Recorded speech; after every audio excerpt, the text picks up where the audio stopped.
ठीक है, हम वचन में आए। कितने लोग तैयार हैं वचन के लिए?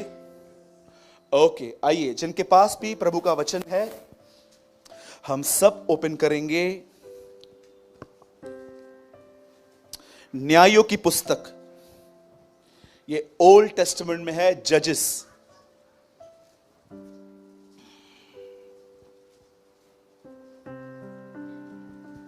जिनके पास भी प्रभु का वचन है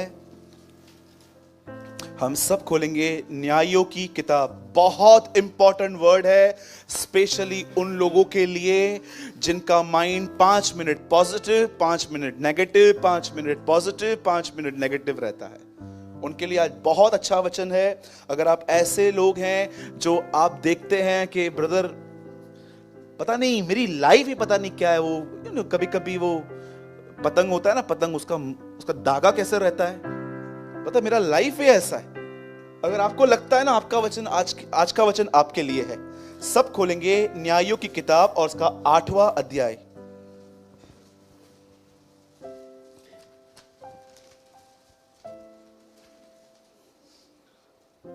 चौदह का 8वां वचन, जजेस 14:8।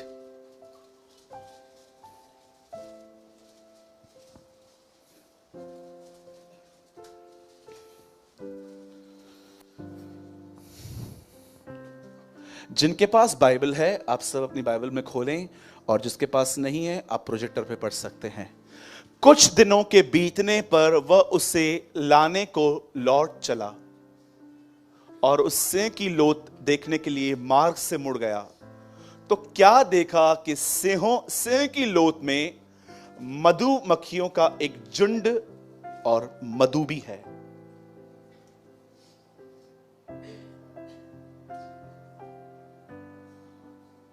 ओके, सब रेडी हैं? बहुत अजीब वचन है ना। कुछ दिन के बीतने पर वह उसे लाने को लौट चला और सिंह की लोथ देखने के लिए मार्ग से मुड़ गया, तो क्या देखा कि सिंह की लोथ में मधुमक्खियों का एक झुंड और मधु भी है। नाउ लिसन वेरी केयरफुली, ध्यान दीजिए। बाइबल ऐसा बताती है इज़राइल के लोगों ने पाप किया और परमेश्वर ने उन्हें 40 साल तक उन्हें एक गुलामी में रख दिया, और 40 साल के बाद परमेश्वर ने डिसाइड किया कि अब वो इन लोगों को छुड़ाएगा। और परमेश्वर ने अपनी योजना एक बहन पे प्रकट की, और उस बहन के पास एक दूत आया। बाइबल स्वरदूत नहीं कहती, द बाइबल से दूत। वो उसके पास आया और कहता है, सुन, तुझे आज तक बच्चा नहीं हुआ था, लेकिन अब तुझे एक बेटा पैदा होगा, और तू इस बेटे पे कभी उस्तरा मत फेरना, और ये बच्चा कभी शराब नहीं पिएगा, क्योंकि ये नाज़ीर कहलाएगा। और बाइबल ऐसा बताती है, जब इस बहन को ये बताया गया कि वह परमेश्वर उसे एक बेटा देगा, तो बाइबल बताती है ये दूत था। आप जानते हैं बाइबल के अंदर उस व्यक्ति को दूत कहा गया है, स्वरदूत नहीं कहा गया। और जब उसने अपने पति को जाके बताया, सुनो ऐसा हुआ, मैंने एक जगह पे एक दूत को देखा, उससे मुझसे बातें की वगैरह वगैरह, और उसके पति को इस बात पे बिलीव ही नहीं हुआ। उसने कहा, एक काम कर, उस दूत को, परमेश्वर को बोल कि वो दूत अगर तेरी ओर से है तो वो दोबारा आए। और जानते हैं उस समय क्या हुआ? वो दूत वापस उस बहन के पास आया, और वो जल्दी से जाके अपने पति को बुला के लेकर आई। उसके पति ने भी उससे मुलाकात की और सब कंफर्म किया कि एक बेटा पैदा होने वाला है। और जानते हैं उससे पूछा गया, तू कौन है, तेरा नाम क्या है? तब उसने अपना नाम जानते हैं क्या बताया? माय नेम इज अद्भुत। मेरा नाम अद्भुत है। कितने लोग ये देख पा रहे हैं? Jesus in Old Testament. Do you know, यीशु मसीह है, ये एक वही है जो अद्भुत कहलाता है। कोई स्वर्गदूत परमेश्वर की महिमा नहीं चुरा सकता। बाइबल के इतिहास में जब भी स्वर्गदूतों के सामने लोग झुके, स्वर्गदूतों ने उनको उठाया और कहा, हमारी महिमा न करो। लेकिन इस व्यक्ति ने अपना नाम जानते क्या बताया? मैं अद्भुत हूं। जीसस इन ओल्ड टेस्टामेंट, और यीशु मसीह उससे मिलने के लिए आया। और बाइबल बताती है ये लेडी प्रेग्नेंट हुई और उसने एक बच्चे को जन्म दिया, और जानते हैं इस बच्चे का नाम उन्होंने रखा शिमशोन। सब शांत हो जाओ। और बाइबल बताती है कि उसका जो नाम रखा गया वो था शिमशोन। और आप जानते हैं जब शिमशोन बड़ा हुआ तो उसे एक ऐसी लड़की से प्यार हो गया जो फिलिस्तीनी थी, जो उनकी जाति की नहीं थी। और आप जानते हैं जैसे उसने अपने माँ बाप को कहा कि मुझे इस लड़की से प्यार हो गया है, मुझे इससे शादी करनी है, पहले तो उसके माँ बाप ने उसको मना किया कि तू ये न कर, क्या हमारी जाति में कोई लड़की नहीं है कि तू वहां से जाकर लेकर आया है। लेकिन ये लड़का नहीं माना और इसने अपने माँ बाप को कहा मेरे साथ चलो।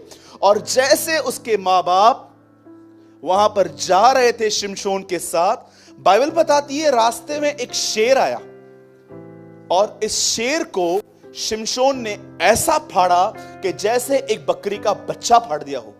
और जब वो वहां से मिलकर वापस आ रहा था तब लिखा है कुछ दिन के बीतने पर वह उसे लाने को लौट चला और उस सिंह की लोथ को देखने के लिए मार्ग से मुड़ गया तो क्या देखा कि सिंह की लोथ में मधुमक्खियों का एक झुंड और मधु भी है। क्या परमेश्वर दर्शाना चाह रहा था? कुरिन्थियों की कलीसिया में ऐसा लिखा गया है, जो बातें उन पर पड़ी वो तुम्हारे दृष्टांतों के लिए पड़ी हैं, कि परमेश्वर तुम्हें कुछ शिक्षा दे रहा था। आप में से कितने लोग ये बात जानते हैं? पहला पतरस के अंदर शैतान को एक गरजने वाले शेर के समान बताया गया है और लिखा गया है ध्यान दो और सचेत रहो, क्योंकि तुम्हारा विरोधी शैतान गरजने वाले शेर के समान खड़ा है कि कब किसको फाड़ खाए। आप कैसे जानेंगे? आपको कैसे मालूम पड़ेगा? क्या आपका कोई ऐसा अनुभव रहा है पास्ट में कि शैतान ने आपको फाड़ खाया था कोई टाइम पे? आप जानते हैं शैतान के फाड़ने का मतलब क्या है? वो आपको स्ट्रेस दे के टेंशन दे के वो आपकी लाइफ ऐसे बना देता है, आपके अंदर से विश्वास चला जाता है और आप यहां से लेके यहां तक सिर्फ टेंशन से भरे हुए रहते हो। इसे कहते हैं फाड़ खाना। अब देखिए यहां पर क्या है, बाइबल बताती है कि एक सिंह की लोथ में मधुमक्खियों का एक झुंड और मधु भी थी। आप जानते हैं शेर बाइबल में यीशु मसीह को भी दर्शाया गया है कि वो यहूदा का शेर है और बाइबल के अंदर शेर शैतान को भी है। जब शिमशोन उससे लड़ने के लिए जा रहा था तो शिमशोन ने उसको फाड़ा और फिर उसके अंदर मधुमक्खियों का एक आगे चल के दिखाई दिया। मैं आपसे पूछना चाहता हूं, एक मिठास पाने के लिए एक मीठी चीज किसके अंदर है? आइए मैं आपसे एक सवाल पूछ रहा हूं, एक मीठी चीज किसके अंदर है?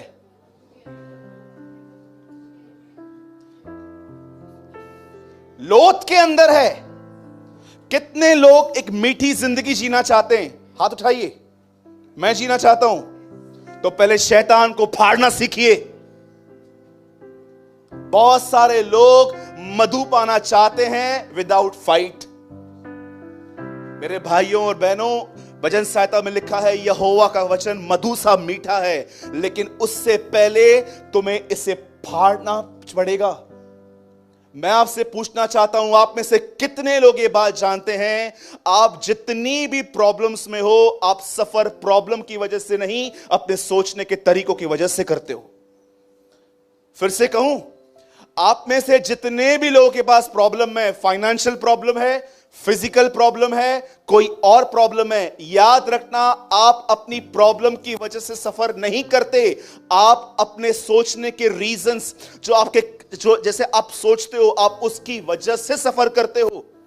ये वही शेर है जो आपको विचार देता है। याद रखिए मेरे भाइयों और बहनों, जैसे शिमशोन उस शेर से लड़ने के लिए गया, उसने उसको फाड़ खाया। याद रखिए जब आपको विचार आते हैं, जब आपको थॉट्स आते हैं, अपने मुंह से वचन कहो, तब वो शेर फट जाएगा और आप अपने जिंदगी में एक मिठास का अनुभव करेंगे।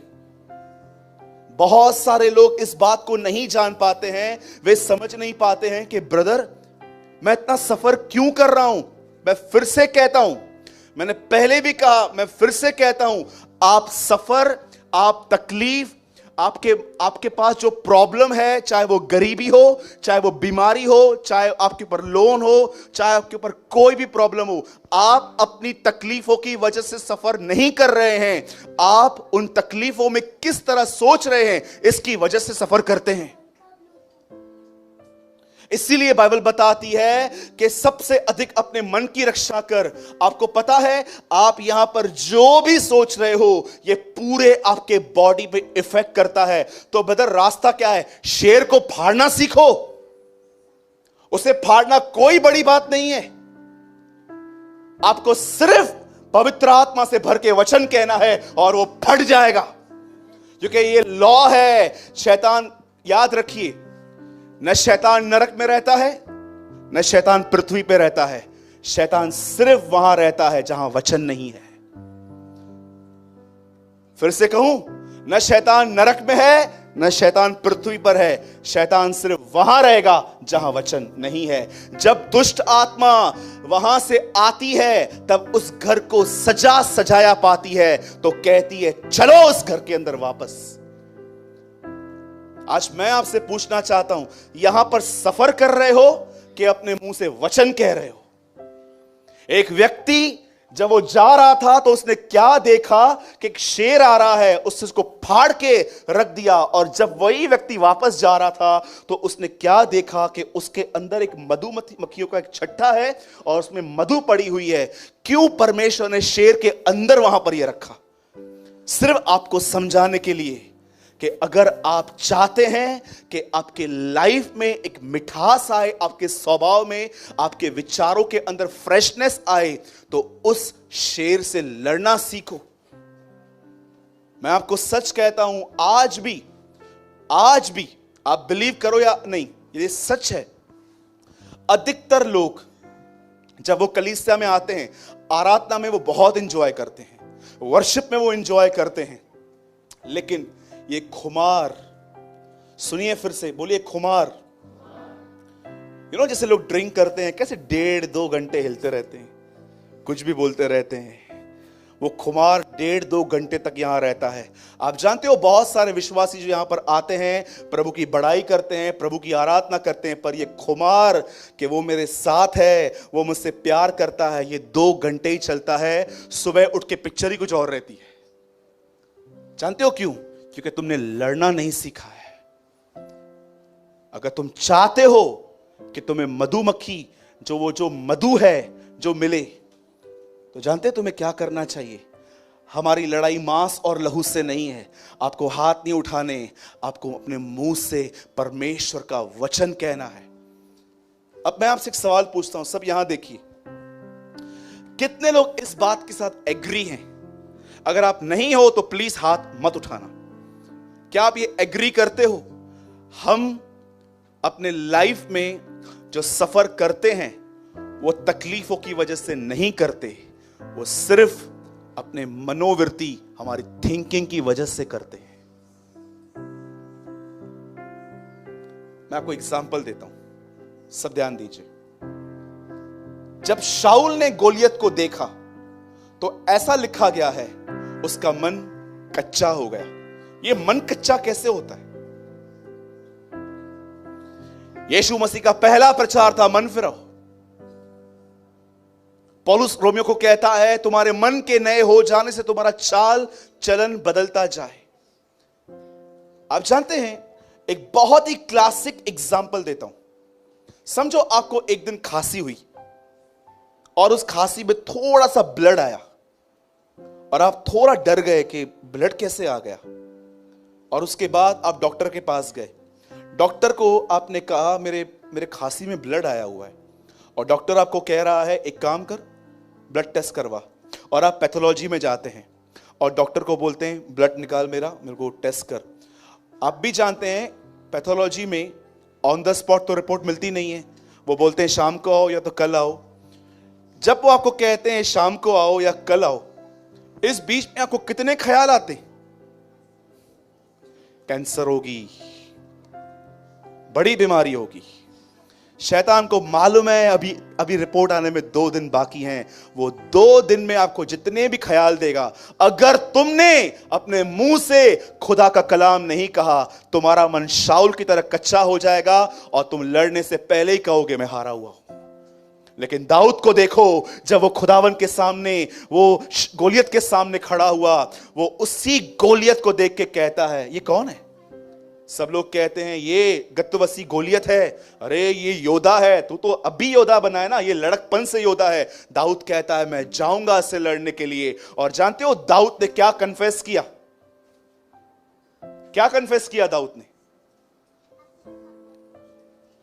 हे मेरे भाइयों, यदि मैं वापस लौटा तो मेरा बदन मेरे बाप के पास पहुंचा देना। ऐसा कहा। यार एक काम करूंगा, भले कुछ भी हो, इसको खुद भी मर जाऊंगा, इसको भी मार के आऊंगा। ऐसा कहा। जानते हो उसने क्या कहा? बोला मैं जाऊंगा, इसका सर भी काट के लेकर आऊंगा। जब उसने वो कन्फेस किया, जानते हो किस दम पे किया? किस दम पे किया? Listen very carefully. ये कन्फेस किस ताकत पे किया गया था? तुम भी जानो कि तुम्हारे कन्फेशन किस ताकत पे होने चाहिए। वो एक चीज कहता है, ये खतना रहित परिस्थिति की क्या हैसियत कि ये हमें मारेगा। खतना रहित। दाऊद अच्छे से जानता था इब्राहिम के खानदान के सब लड़कों का खतना होता है, और जिनका खतना नहीं होता वो प्रभु की वाचा के साथ जुड़े हुए नहीं रहते हैं। दाऊद जानता था वाचा हमारे साथ है, खुदावन हमारे साथ है, ये हमसे लड़ेगा उनके साथ जिनके साथ खुदा है। वो उस दम पे बात कर रहा था कि मैं इसलिए लड़ने जाऊंगा क्योंकि परमेश्वर हमारे साथ है। हर कन्फेशन इसलिए नहीं किया जाता क्योंकि मैंने कहा है, हर कन्फेशन इसलिए किया जाता है क्योंकि आप जानते हो मेरे कन्फेशन को कौन बैकअप देगा। मैं जाऊंगा, मैं लड़ूंगा। कितने लोग ये बात जानते हैं कन्फेशन किस ताकत पे किए जाते हैं? सोचो आप बीमार हो, बार बार आपका ध्यान वहां जा रहा है जहां आपको दर्द है। शैतान यही तो चाहता है कि तुम्हारा ध्यान वहां जाए जहां तुम्हारा दर्द है, लेकिन तुम्हें खड़ा होना चाहिए और कहना चाहिए मैं वाचाओं के खुदावन के साथ हूं। मैं यीशु मसीह के नाम से कहता हूं, उसी के मार खाने से मैं चंगा हो गया हूं। जब तुम ये कहोगे, पवित्र आत्मा उन शब्दों को लेगा, शैतान को भी भगाएगा, तुम्हें भी चंगा कर देगा।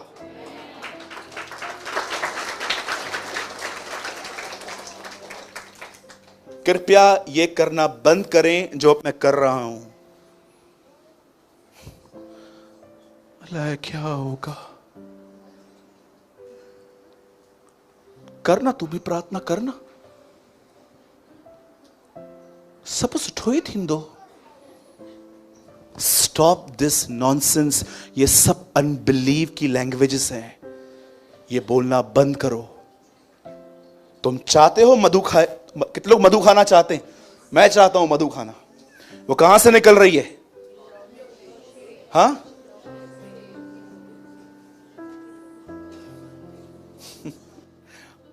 बोलो यीशु मसीह की। अगर तुम चाहते हो मधु खाना तो सबसे पहले शेर को फाड़ना शुरू करो। और मैं तुमको एक बात बताना चाहता हूं, यह शेर तुमसे बहुत डरता है क्योंकि वो जानता है कि यहूदा का शेर तुम्हारे साथ है। Believe in this thing.